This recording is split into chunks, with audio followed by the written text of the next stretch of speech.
எரிபொருள் தட்டுப்பாடு மற்றும் விலையேற்ற வதந்தியால் சென்னை, விழுப்புரம், தஞ்சாவூர் உள்ளிட்ட மாவட்டங்களில் பெட்ரோல் பங்குகளில் வாகன ஓட்டிகள் கூட்டம் அலைமோதியது. ஈரான் மீதான இஸ்ரேல், அமெரிக்காவின் போர் காரணமாக இந்தியாவில் வணிக பயன்பாட்டிற்கான எரிவாயு சிலிண்டர் தட்டுப்பாடு ஏற்பட்டுள்ளது. வீட்டு உபயோக சிலிண்டர் கிடைப்பதிலும் சிக்கல் உள்ளதாக பொதுமக்கள் புகார் தெரிவிக்கின்றனர்.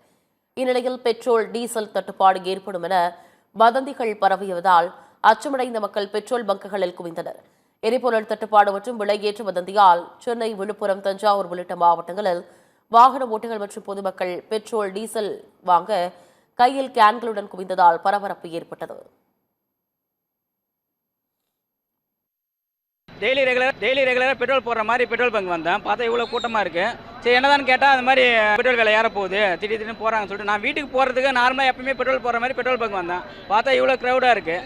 ஒன்றுமே பண்ண முடியாத சுச்சுவேஷனாக இருக்குது.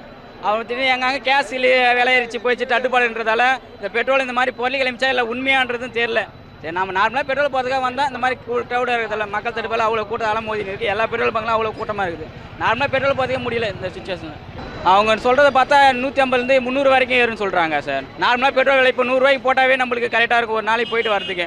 இப்போ பார்த்தா ஒரு லிட்டர் விலையே 300 ரூபா 350 ரூபா வரும்னு சொல்லிட்டு பொருள் கிளம்பியிருக்கு. அது உண்மையான்றது என்னன்னு தெரியல. நம்ம இந்த மாதிரி சுச்சுவேஷனாக இருக்குது சார்.